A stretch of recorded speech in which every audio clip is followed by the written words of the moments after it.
अगला कॉन्सेप्ट जो हम देखेंगे बच्चों, यहां पे ये है मल्टीप्लिकेशन ऑफ डिटर्मिनेंट। देखिए मल्टीप्लिकेशन ऑफ मैट्रिक्स हमने देखा था, ठीक है। मल्टीप्लिकेशन ऑफ मैट्रिक्स अगर आपको याद हो तो वो रो बाई कॉलम मल्टीप्लिकेशन होता था। डिटर्मिनेंट भी एग्जैक्टली उसी तरीके से मल्टीप्लाई होता है, बस इसमें एक एडेड एडवांटेज और एक मैट्रिक्स से एक एक्स्ट्रा जो आपको मिलता है कि वहां पे हम मल्टीप्लिकेशन मैट्रिक्स में रो इनटू कॉलम ही करते थे। यहां पे आप रो इनटू रो मल्टीप्लिकेशन भी कर सकते हो। यानी कहने का मतलब कि एक तो तरीका है मल्टीप्लाई करने का रो बाई कॉलम, तो रो बाई कॉलम करिएगा तो a1 into L1 plus B1 into L2, ये आपका फर्स्ट एलिमेंट बन जाएगा। फिर a1 इंटू M1, ठीक है, plus B1 into M2 second element बन जाएगा। a2 L1 plus B2 L2 third element बन जाएगा। और a2 M1 plus B2 M2 आपका फोर्थ एलिमेंट बन जाएगा, ठीक है। तो ये जो हुआ वो रो बाई कॉलम मल्टीप्लिकेशन हुआ। लेकिन मैंने कहा कि डिटर्मिनेंट में रो बाई रो मल्टीप्लिकेशन भी पॉसिबल है। उसका रीजन ये है कि अगर आप कोई भी मैट्रिक्स M लेते हैं, उसका डिटर्मिनेंट और उसके ट्रांसपोज का डिटर्मिनेंट सेम होता है, ठीक है। तो बस ये उस तरीके से हो गई बात कहने की कि इसका ट्रांसपोज लेके आप रो बाई कॉलम मल्टीप्लाई करिए, ठीक है, तो भी आपको डिटर्मिनेंट की सेम ही वैल्यू मिलेगी। लेकिन जो रिजल्ट आएगा आपका, वो आपका बेसिकली हो जाएगा रो बाई रो मल्टीप्लिकेशन, ठीक है। तो डिटर्मिनेंट में ये पॉसिबल है रो बाई रो मल्टीप्लिकेशन, ठीक है क्या। इसमें करने के लिए हम लोग क्या करते हैं, फर्स्ट रो का पहले फर्स्ट रो से, तो a1 L1 plus B1 M1, ठीक है। फिर फर्स्ट रो का सेकेंड रो से a1 L2 plus B1 M2, ठीक है। फिर सेकेंड रो का फर्स्ट रो से, तो a2 L1 plus B2 M1, और फिर a2 L2 plus B2 L2, ठीक है क्या, B2 M2 सॉरी। तो ये आपका हो गया रो बाई रो मल्टीप्लिकेशन। तो मैट्रिक्स मल्टीप्लिकेशन में सिर्फ रो बाई कॉलम अलाउड रहता था। डिटर्मिनेंट के मल्टीप्लिकेशन में आपका रो बाई रो भी अलाउड रहता है, रो बाई कॉलम भी अलाउड रहता है। तो अगर ये आपका रिजल्टेंट डिटर्मिनेंट डेल्टा है तो ये भी आपका डेल्टा ही होगा, ठीक है। यानी ये दोनों वैल्यूज फाइनली जब आप कैलकुलेट करिएगा एक्सपैंड करके, तो ये दोनों सेम वैल्यू को देगी, ठीक है। तो बस ये बात हमें ध्यान में रखनी चाहिए। एक और बात यहां पे कि अगर मान लीजिए एक डिटर्मिनेंट डी दिया हुआ है विच इज नॉन जीरो, ठीक है, तो अब हम क्या कर रहे हैं कि a1 का कोफैक्टर निकाल रहे हैं, b1 का कोफैक्टर निकाल रहे हैं, c1 का कोफैक्टर निकाल रहे हैं, ठीक है क्या। यानी कहने का मतलब कि एक नया डिटर्मिनेंट हम बना रहे हैं कोफैक्टर्स का। ध्यान से समझिए मैं क्या कह रहा हूं। एक डिटर्मिनेंट आपके पास दिया हुआ है, एक नया डिटर्मिनेंट आप बना रहे हो कोफैक्टर्स का, ठीक है। तो यहां से आपके पास क्या होगा कि सपोज इसको मैं डी डैश बोल देता हूं। अभी हम प्रूफ कर देंगे कि ये जो नया डिटर्मिनेंट बनाया हमने कोफैक्टर्स का, वो बेसिकली डी स्क्वायर के बराबर होगा, ठीक है। कैसे, तो अगर मैं d इंटू डी डैश लिखूं तो यहां पे ये हो जाएगा a1 b1 c1, a2 b2 c2, a3 b3 and c3, ठीक है क्या। और प्लस इधर ये आपका हो गया a1 b1 c1, a2 b2 c2 and a3 b3 c3।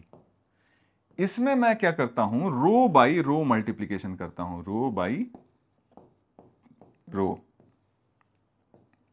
Multiplication.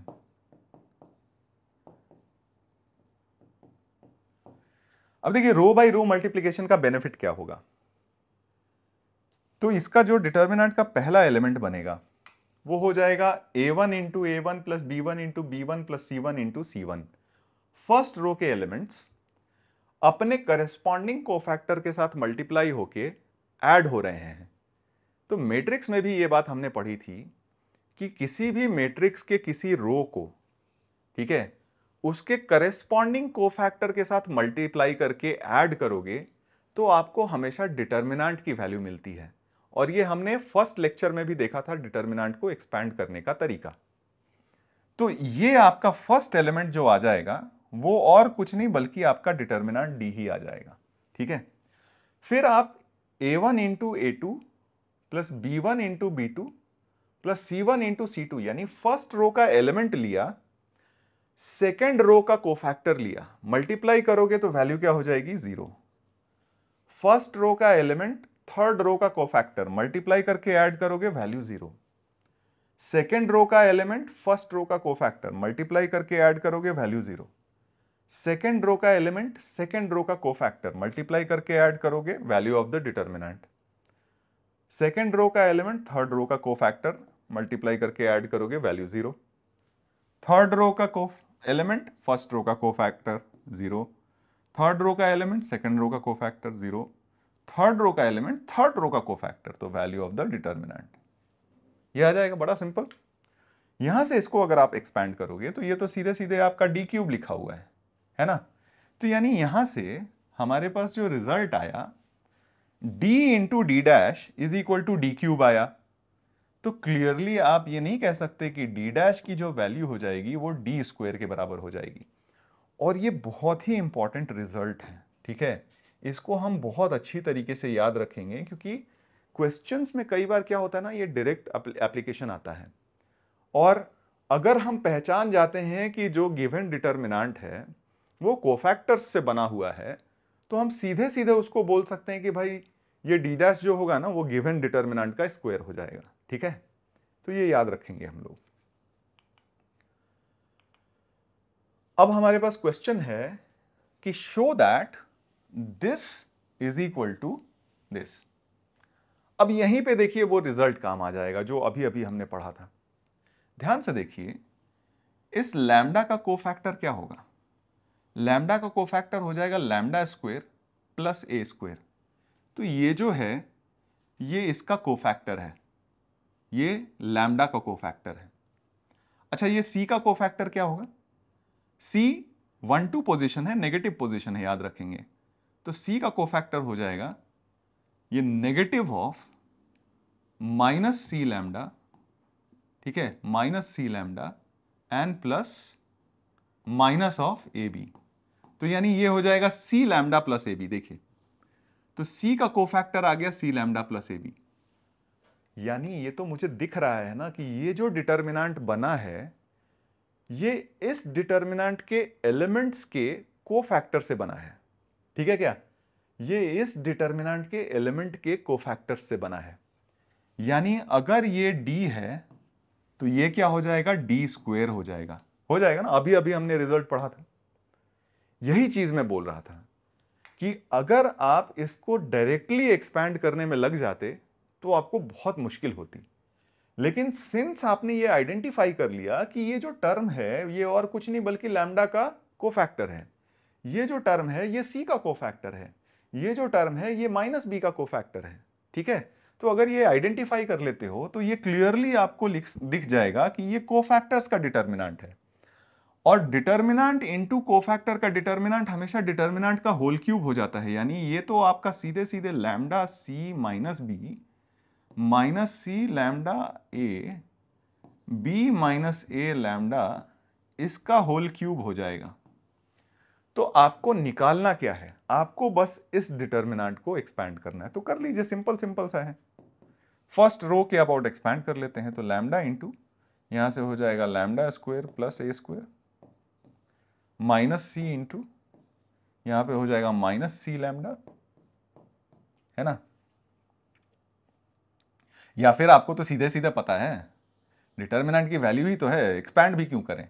First row के एलिमेंट्स और फर्स्ट रो का कोफैक्टर मल्टीप्लाई करके ऐड कर दीजिए।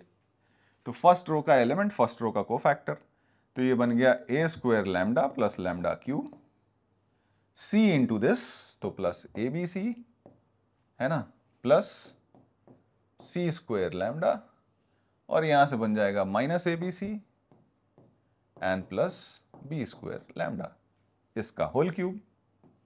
ठीक है, एक्सपैंड भी क्यों करें, फर्स्ट रो का एलिमेंट है, फर्स्ट रो का कोफैक्टर है, मल्टीप्लाई करके ऐड कर देते हैं। ठीक है क्या, तो यहां से ABC ABC देखो ये हो गया कैंसिल।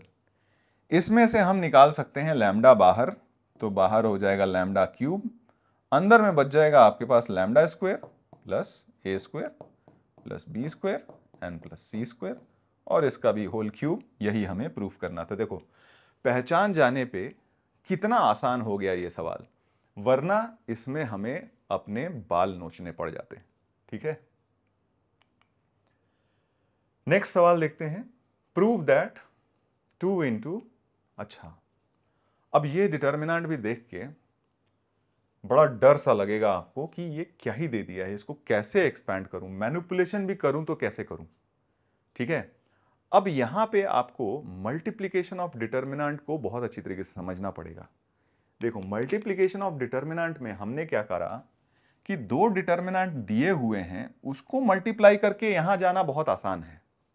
यानी आपको एक डिटर्मिनेंट ए दिया हुआ है, एक डिटर्मिनेंट बी दिया हुआ है, इन दोनों को मल्टीप्लाई करके ए बी निकालना तो ये इजी है, दिस इज इजी। डिफिकल्ट क्या है, डिफिकल्ट ये है कि आपको प्रोडक्ट दिया हुआ है, इसको अलग अलग दो डिटर्मिनेंट में ब्रेक करके लिखना। Now this is difficult.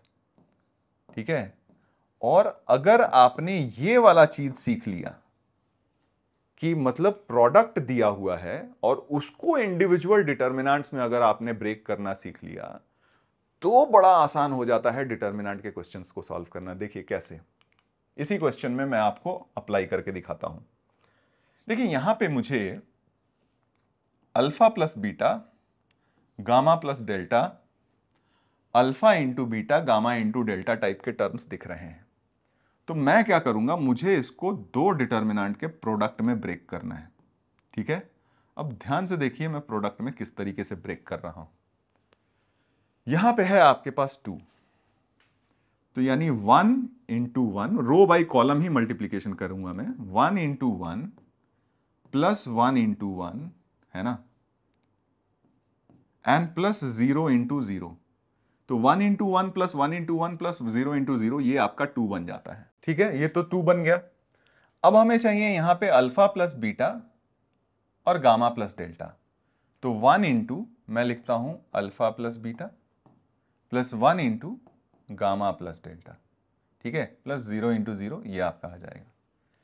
फिर आपको चाहिए alpha beta plus gamma delta, तो 1 इंटू अल्फा बीटा। ध्यान से अभी शुरुआत करते हैं, थोड़ा बहुत रीअरेंजमेंट करना होगा तो हम लोग करेंगे depending upon the question. So 1 into alpha beta plus 1 into gamma delta है ना, प्लस 0 इंटू 0। ठीक है, तो ये आपका फर्स्ट रो तो बनता दिख गया। फिर आपको चाहिए यहां पे alpha plus beta gamma plus delta, तो यहां 1 1 ऑलरेडी है, तो यहां पे मैं alpha plus beta gamma plus delta लिखता हूं। ठीक है, और यहां 0 लिखता हूं, तो alpha plus beta gamma plus delta plus 0, तो ये फर्स्ट टर्म बन गया। फिर यहां पे अगर आप देखोगे तो alpha plus beta into alpha plus beta whole square हो जा रहा है, लेकिन यहां पे चाहिए ट्वाइस अल्फा बीटा, तो अल्फा प्लस बीटा का प्रोडक्ट हमें गामा प्लस डेल्टा के साथ लेना है। तो एक काम करते हैं, इसको उलट देते हैं, तो देखिए हमारा काम हो जाएगा। तो यहां पे गामा प्लस डेल्टा और यहां पे अल्फा प्लस बीटा लिखते हैं, तो ये होगा अपना gamma plus delta plus alpha plus beta, तो ये तो सेम ही रहा। अब यहां से बेनिफिट हो गया कि gamma plus delta into alpha plus beta plus alpha plus beta into gamma plus delta twice of alpha plus beta into gamma plus delta हो जाएगा। ठीक है, फिर gamma plus delta into alpha beta, ठीक है, plus alpha beta into gamma delta, ये term भी अपना पूरा हो गया। नीचे चाहिए हमें अल्फा बीटा, यहां पे गामा डेल्टा है, तो अब हमें पैटर्न तो दिख ही रहा है कि यहां गामा डेल्टा लेना होगा और यहां अल्फा बीटा लेना होगा और यहां 0। ठीक है, यानी ये इतना भयानक दिखने वाला डिटर्मिनेंट, इसको हमने दो डिटर्मिनेंट के प्रोडक्ट में बड़े इजीली एक्सप्रेस कर दिया। जैसे ही आपने इसको इन दो डिटर्मिनेंट के प्रोडक्ट में एक्सप्रेस किया, वैसे ही एक बात तो क्लियर हो गई आपको कि इसका थर्ड कॉलम के सारे एलिमेंट्स 0, इसके थर्ड रो के सारे एलिमेंट्स 0, तो यानी ये डिटर्मिनेंट भी एक्सपैंड करने पे 0 बनेगा, ये डिटर्मिनेंट भी एक्सपैंड करने पे 0 बनेगा, यानी ये वैल्यू हो गई 0। तो देखिए इतना भयानक दिखने वाला डिटर्मिनेंट बिना एक्सपैंड किए कितने आसानी से हमने लिख दिया कि ये वैल्यू आ जाएगी 0। समझ में आई बात? कुछ और भी क्वेश्चन करके मैं दिखाता हूं आपको। अब देखिए यहां पे इस टर्म को एक ही टर्म को देखेंगे, बाकी सारा अपने आप हो जाएगा। इसको भी मैं दो डिटर्मिनेंट के प्रोडक्ट में ब्रेक करूंगा। अगर cos of a minus P अगर आप लिखते हो, है ना, तो ये हो जाएगा आपका cos a cos p plus sin a sin p। ठीक है क्या? तो यानी क्लियरली आपको जब दो डिटर्मिनेंट का प्रोडक्ट बनाना है तो आपको क्लियरली ये पता है कि कौन से टर्म्स कहां हमें रखने हैं। तो यहां पे चाहिए cos a, तो यहां पे cos a रखते हैं, ठीक है। यहां cos p रखते हैं, ध्यान से देखिए। यहां आप रखिए sin a, यहां आप रखिए sin p, है ना। यहां 0, यहां 0। तो देखिए आपके पास बन गया cos a cos p plus sin a sin p plus 0। ठीक है, ये टर्म अगर एक्सपैंड करते हैं आप तो cos a cos q plus sin a sin q बनेगा। तो cos a यहां क्या होना चाहिए था, cos q, sin a sin q, है ना, और 0। सिमिलरली यहां पे आपका cos a cos r plus sin a sin r है। cos a cos r sin a sin r और ये 0 इंटू 0। बात समझ में आई क्या? ये डिटर्मिनेंट अपने आप पूरा हो जाता है, यानी इसका अगर आप फर्स्ट रो ही लिखेंगे ना तो ये डिटर्मिनेंट अपने आप पूरा हो जाता है। और जैसे ही ये डिटर्मिनेंट पूरा होता है, ये वाला डिटर्मिनेंट फिर हम पूरा कर सकते हैं। कैसे? तो सेकंड टर्म है आपका cos b cos p plus sin b sin p। तो अब आपको पैटर्न से ही समझ में आ गया होगा कि यहां cos b, यहां sin b, यहां cos c और यहां sin c आने वाला है, और ये 0 0 होने वाला है। वापस से देखिए, इस डिटर्मिनेंट का थर्ड कॉलम पूरी तरीके से 0, इस डिटर्मिनेंट का थर्ड रो पूरी तरीके से 0, दोनों इंडिविजुअली डिटर्मिनेंट 0 हो जाएंगे और इनका प्रोडक्ट क्या हो जाएगा, 0। देख रहे हैं ना कितना भयानक अगर होता अगर हम इसको एक्सपैंड करके और फिर निकालना शुरू करते। ठीक है, तो यहां से बहुत इजीली हमने प्रूफ कर दिया। एक और सिमिलर सवाल ही करके देखते हैं। ठीक है, यहां पे भी अल्फा बीटा गामा आपके रियल नंबर्स हैं और हमें प्रूफ करना है कि ये डिटर्मिनेंट की वैल्यू 0 है। तो इसको भी हम लोग कोशिश करते हैं दो डिटर्मिनेंट के प्रोडक्ट में एक्सप्रेस करने की। ठीक है, शुरुआत करते हैं, जब जरूरत पड़ेगी थोड़े बहुत चेंजेस करने की तो हम इसमें चेंज कर लेंगे। ठीक है, तो देखिए हमें चाहिए एक 1। ठीक है, फिर यहां पे हमें cos beta cos alpha plus sin beta sin alpha भी चाहिए। ठीक है, तो एक काम करते हैं, हम यहां से पहले तो लिखते हैं 1, पहले हम लोग लिखते हैं जो भी यहां फर्स्ट एलिमेंट हम जिस तरीके से भी बनाना चाहें। तो एक काम करते हैं ना, हम सेकेंड रो से ही शुरुआत करते हैं। मतलब सेकेंड एलिमेंट, फर्स्ट एलिमेंट थोड़ा कंफ्यूजिंग है, हमें पता नहीं चल रहा है कि किस तरीके से रखना है। तो हम एक काम करेंगे 1 इंटू कॉस बीटा, या फिर हम यहां पे रखेंगे कॉस बीटा, जैसे उसमें किया था हमने, cos beta cos gamma, cos beta cos alpha, है ना, और यहां रखेंगे हम साइन बीटा साइन अल्फा। ठीक है, साइन बीटा साइन अल्फा, और यहां आ जाएगा 0। तो अब यहां लिखने के लिए ना हमारे पास टर्म बन जाएगा, तो दिस इंटू, अगर मैं यहां कॉस बीटा है और यहां साइन बीटा लिखूं, ध्यान से देखिए, सॉरी कॉस बीटा ही लिखूं, यहां पे हम कॉस बीटा ही लिखें, तो ये हो जाएगा कॉस स्क्वायर बीटा, और यहां पे अगर साइन बीटा रहता तो ये बन जाता साइन स्क्वायर बीटा। तो cos square beta plus sine square beta 1 बन जाएगा आपका। तो ये 0 और ये 0। अगला टर्म आपको समझ में आ ही रहा होगा। ठीक है, तो एक काम करते हैं, फिर से समझ में, मुझे एक पैटर्न तो दिख गया। ठीक है, पैटर्न तो दिख गया कि यहां cos beta cos alpha plus sine beta sine alpha है, cos gamma cos alpha plus sine beta sine gamma sine alpha है। तो यहां पे मैं रखूंगा, ध्यान से देखिए, क्योंकि यहां पे भी यहां फर्स्ट रो में अल्फा कॉमन है, तो मैं इसमें फर्स्ट डिटर्मिनेंट में चाहूंगा कि अल्फा रहे। तो कॉस अल्फा, साइन अल्फा और 0। यहां पे आपके पास बन गया कॉस अल्फा, है ना, साइन अल्फा 0, फिर cos alpha cos beta, sine alpha sign beta 0, तो ये वाला टर्म बन जाएगा cos alpha cos gamma, sine alpha sign gamma और 0 इंटू 0। ठीक है, अब आपको समझ में आ रहा होगा कि यहां क्या रखना है। तो यहां बीटा कॉमन है, तो यहां पे आएगा cos beta sine beta 0, cos gamma sign gamma और 0। ये डिटर्मिनेंट की वैल्यू भी 0, ये डिटर्मिनेंट की वैल्यू भी 0, दोनों का प्रोडक्ट 0, हेंस प्रूव्ड। तो इतने सारे क्वेश्चंस मैंने जानबूझ के लिए कि आपको एक बार थोड़ा सा आइडिया हो कि प्रोडक्ट अगर आपके पास दिया हुआ है तो उसको दो अलग अलग डिटर्मिनेंट में किस तरीके से ब्रेक करिएगा। क्योंकि अगर ये चीज आप जानते हैं तो आपके लिए काफी आसान हो जाता है इस बड़े इतने भयानक भयानक डिफिकल्ट डिटर्मिनेंट दिखने वाले डिटर्मिनेंट को भी सिंप्लीफाई करना। तो आज के लेक्चर में इतना ही रखते हैं हम लोग स्टूडेंट्स। तो आज के लेक्चर में जो चीजें हमने सीखी वो सीखी, एक तो अभी अभी हमने देखा कि मल्टीप्लिकेशन ऑफ डिटर्मिनेंट दोनों तरीके से, अगर दो डिटर्मिनेंट दिए हुए हैं तो उसका प्रोडक्ट निकालना तो हमारे लिए बहुत इजी हो जाता है। डिफिकल्ट क्या होता है कि अगर प्रोडक्ट दिया हुआ है और उसको दो अलग अलग डिटर्मिनेंट में ब्रेक करना। ठीक है, तो ये रिलेटिवली थोड़ा सा डिफिकल्ट कॉन्सेप्ट है, इसलिए काफी सारे एग्जाम्पल्स से हमने ये सीखा भी। तो सबसे पहला तो आज का जो अगर हम देखें तो ये मल्टीप्लिकेशन ऑफ टू डिटर्मिनेंट हमने सीख लिया। ठीक है, फैक्टर थ्योरम हमने सीखा, स्पेशल डिटर्मिनेंट्स भी हमने सीखा। ठीक है, तो ये सारे कॉन्सेप्ट क्या हैं, बहुत काम के हैं।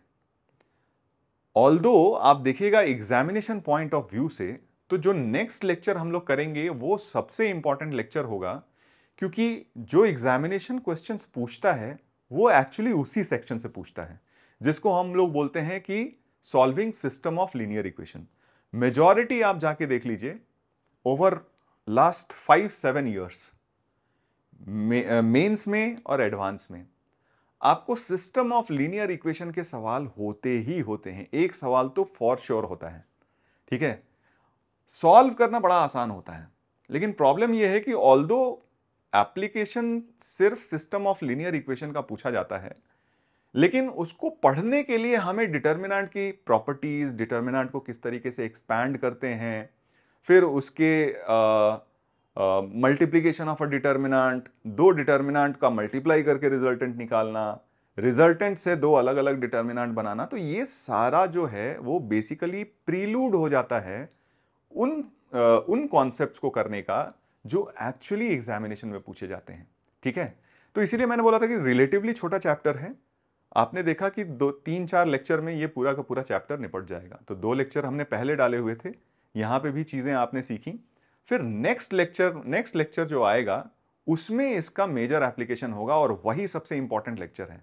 ठीक है, तो अभी तक के लेक्चर आप बहुत अच्छी तरीके से देख लीजिए, क्योंकि नेक्स्ट लेक्चर ही आपको मार्क्स दिलाएगा एग्जामिनेशन में। ठीक है, तो बच्चों मिलते हैं नेक्स्ट लेक्चर में। तब तक के लिए आप बने रहिए हमारे साथ, सीखते रहिए मैथमेटिक्स, और देखिए कि अगर आपने सही तरीके से सारे लेक्चर्स फॉलो किए तो आपके लिए मैथमेटिक्स बहुत ही आसान बन जाएगा। ठीक है, तो मिलते हैं नेक्स्ट लेक्चर में, तब तक के लिए ऑल द बेस्ट।